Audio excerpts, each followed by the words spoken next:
Hi all, welcome back to our channel smart Soni Seva. ఈరోజు మన వీడియోలో దేవీ నవరాత్రుల్లో 8వ రోజు అమ్మవారికి ఈ క్షీరాన్నాన్ని నైవేద్యంగా పెడతారు. సో ఈ క్షీరాన్నాన్ని ఎలా చేసుకోవాలో చూపించబోతున్నాను. చాలా కమ్మగా ఉంటుంది. నేను చెప్పే ప్రాసెస్లో నేను చెప్పే కొలతలతో ఒకసారి ట్రై చేసి చూడండి. పాలు విరగమన్నా కూడా విరగవన్నమాట. పాలు విరగకుండా ఎలా చేసుకోవాలో చూపించబోతున్నాను. సో వీడియోని స్కిప్ చేయకుండా లాస్ట్ వరకు చూసేయండి. అలాగే మన ఛానల్లో ఆల్రెడీ దేవీ నవరాత్రుల్లో ఎపిసోడ్స్ అన్నీ రన్ అవుతున్నాయి కదా. సో ప్రీవియస్ వీడియోస్ అన్నీ డిస్క్రిప్షన్లో ఇస్తాను, వెళ్ళి చెక్ చేయండి డిస్క్రిప్షన్ని.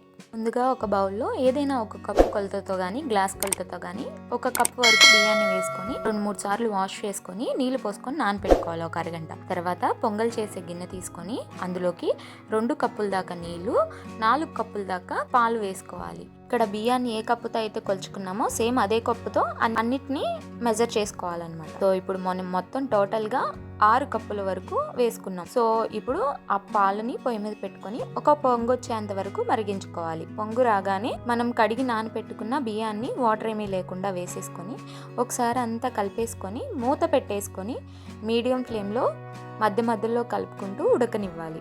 సో ఈలోపు మనం ఇంకో బర్నర్ మీద గిన్నె పెట్టేసుకొని బియ్యం తీసుకున్న కప్పుతోనే 1.25 కప్పు దాకా బెల్లాన్ని, తురుముకున్న బెల్లాన్ని వేసుకొని అందులోకి అరకప్పు వరకు నీళ్లు వేసుకొని బెల్లాన్ని బాగా కరిగించేసుకోవాలి. మనకి ఇక్కడ ఎలాంటి పాకం రానవసరం లేదు, బెల్లం కరిగితే సరిపోతుంది. ఇలా కరిగించుకున్న బెల్లాన్ని స్టవ్ ఆఫ్ చేసేసి పక్కన పెట్టి చల్లారనివ్వండి. పొంగల్ని మధ్య మధ్యలో కలుపుకుంటూ బాగా మెత్తగా ఉడికించుకోవాలి. పొంగల్ మొత్తం ఉడకడానికి ఒక 20 మినిట్స్ అన్న పడుతుందండి. సో ఈ రైస్ మొత్తం మెత్తగా బాగా ఉడికిపోవాలి. మధ్య మధ్యలో గెంటితో స్మాష్ చేసుకుంటూ ఉడికించుకోండి.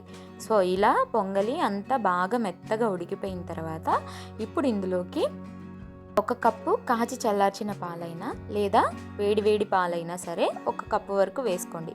ఇక్కడ మనం టోటల్గా 7 కప్స్ వరకు వాడుతున్నాం అన్నమాట 1 కప్పు రైస్కి.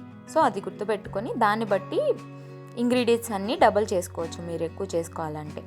సో ఇప్పుడు ఇలా పాలు వేసిన తర్వాత దీంట్లోకి ఒక 1/2 టీ స్పూన్ దాకా ఇలాచీ పౌడర్, అలాగే కొంచెం చిటికెడు కన్నా తక్కువ పచ్చకర్పూరాన్ని వేసుకోండి. పచ్చకర్పూరం మాత్రం ఎక్కువ వేసుకోవద్దు, వేసుకుంటే చేదొచ్చేస్తుందని గమనించండి. సో వేసేసుకున్న తర్వాత అంతా కలిసే విధంగా కలిపేసుకోండి. మనం పచ్చకర్పూరం వేయడం వల్ల టెంపుల్లో పెట్టే ప్రసాదం టేస్ట్ వస్తుందన్నమాట. సో అంతా ఒకసారి కలుపుకొని ఒక 1/2 మినిట్ వరకు బాగా ఉడకనివ్వాలి. సో 1/2 మినిట్ తర్వాత స్టవ్ ఆఫ్ చేసేసి ఈ పొంగలి గిన్నెని పక్కన పెట్టేసుకోవాలి. ఇప్పుడు మనం ముందుగా బెల్లంని కరిగించుకున్నాం కదా, సో ఆ నీళ్ళని వడకట్టుకోవాలి. ఇలా వడకట్టుకోవడం వల్ల బెల్లంలో ఏదైనా నలకలు ఉంటే స్టైనర్లో ఉండిపోతాయి అన్నమాట. ఇలా బెల్లాన్ని అంతా వేసేసుకున్న తర్వాత కలిపేసుకోవాలి. ముందు ఇక్కడ ఒకటి గుర్తుపెట్టుకోండి, బెల్లం నీళ్ళు అనేవి కంప్లీట్గా చల్లారిపోవాలి, అప్పుడే పాలు విరగకుండా ఉంటాయి. ఇప్పుడు కలిపేసుకున్న తర్వాత పొయ్యి మీద గిన్నె పెట్టేసుకొని 2-3 టేబుల్ స్పూన్ల దాకా గీ వేసుకొని డ్రై ఫ్రూట్స్ వేసుకొని దోరగా వేయించేసుకోవాలి. ఇలా వేయించుకున్న డ్రై ఫ్రూట్స్ని పొంగల్లో వేసేసుకొని మొత్తం కలిసే విధంగా కలిపేసుకోవాలి. అంతేనండి, చాలా సింపుల్గా చాలా ఈజీగా ఈ క్షీరాన్నాన్ని చేసేసుకున్నాం కదా. సో ఒక్కొక్క చోట క్షీరాన్నం అంటారు, ఒక్కొక్క చోట పొంగలి పరమాన్నం, బెల్లం పరమాన్నం అంటారు. సో పేరు ఏదైనా ఈ రెసిపీ మాత్రం ఒకటే అన్నమాట. సో నేను చెప్పిన టిప్స్ ఫాలో అవ్వండి. బెల్లం నీళ్ళు కరిగినాకే పొంగల్లో వేయండి, అప్పుడే పాలు అనేవి విరగకుండా ఉంటాయి. ఇంతేనండి, చాలా సింపుల్గా చేసుకున్నాం కదా. సో ఈ దేవీ నవరాత్రుల్లో 8వ రోజు అమ్మవారికి ఈ క్షీరాన్నాన్ని నైవేద్యంగా పెట్టి అమ్మవారి ఆశీస్సులు పొందండి. వీడియో నచ్చితే లైక్ చేయండి, మీ ఫ్రెండ్స్ అండ్ ఫ్యామిలీ రిలేటివ్స్కి షేర్ చేయండి. ఇంకా ఇలాంటి ఎన్నో మంచి ప్రసాదం రెసిపీస్ కోసం ఈ smart Soni Siva channel subscribe చేయండి.